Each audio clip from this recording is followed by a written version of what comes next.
General Cabdixakiin Daahir Siciid Xaashi General Saacid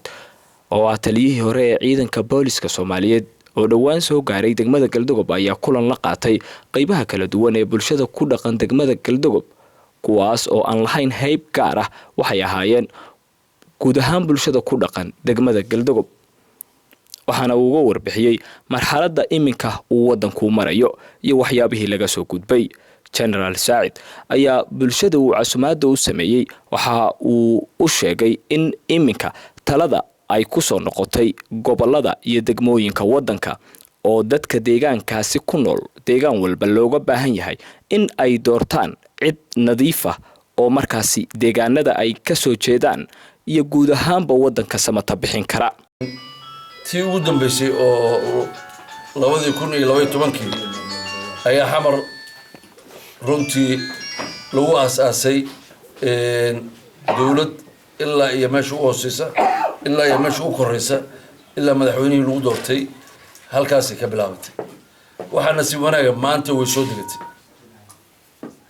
maamulkii dawliga wuxuu soo degtay ilaa ay heer degmo tuulo ayada oo loo sii socdo runtii in la gaaro wax la yiraahdo qof iyo doorasho taas waxaan qabaa 4 sano kasta in xildhibaankii la doortay deegaanka ay kula xisaabtami karaan ayagu gacantooda ku soo doorteen taasa keenaysa in xildhibaanku uu doorto qof nadiif ah oo Soomaaliya oo maanta Soomaaliya ka samata bixin kara dhibaatada ku jirto runtii hadda rabtaan Soomaaliya waxay gaartay ilaa ay heerkii ugu hooseeyay dhibaatadu intaad arkaysiin waa kasii fogtahay waxayna dhaxal u noqon doontaa aayaha ummadda iyo ubadkan dhallo maanta waxaan qabaa qofkii la doortay haddii uu nadiif yahay wuxuu dooran doonaa madaxweyne nadiif ah kaasina wuxuu ahaan doonaa lala xisaabtamo oo xildhibaanadu ay la xisaabtamaan dadkii la kulmay jananka waxay sheegeen inay si aad ugu faraxsan yihiin imaatankiisa isla markaana loo baahan yahay in la doorto isaga oo kale oo khibrad u leh ka shaqaynta wadanka isla markaana wax weyn ka bedeli kara waxay la tahay wax hadda inoo dhiman oo aan ka hadlayno ma jiraan oo ragga hore hadalkii xaalufiyay maanta waxa halkan farxad inoo ah xildhibaankii koobaad oo inta inoo yimaado oo reer Galdogob isugu yeera yiraahdo war doorashaan doonaya waxaanan rabaa inaan wax inay qabto iskuna keenxilay idinkii dawladda federaalka lambar 1 General Saacid wey sida awgeed marka inagu waynu isnaqaanaa reer Galdogob wali maynaan arag maanta xafladaan oo kale si aynu u gaarno danta aynu leenahay yeynaan labayn yeynaan warwareegin qoladiina hoggaanka noo ah oo codka nooga badanna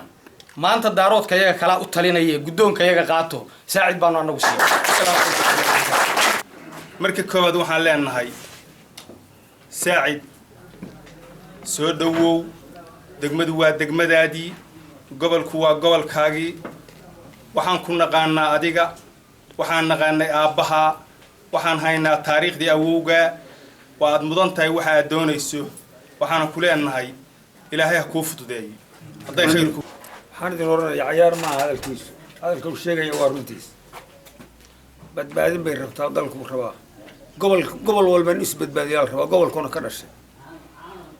meeshaan hadda anagu xildhibaan hore u lahayn Galdogob gudihiisa noo joogay isagu federaalku socod Galdogob wax kama rabo miduguna wax kama rabo wuxuu wax ka rabaa waxa weeyaan waa federaalkii wuxuu rabaa inaad intiinaani aqbashaan iyo inta ka dambaysa haddaad aqbashaan iyadoo masawiro inta ka haysan saasa leenaga rabaa si kale leena kama rabo Saacid waa ku dooranay Iman Maxamed Gani Puntland TV Galdogob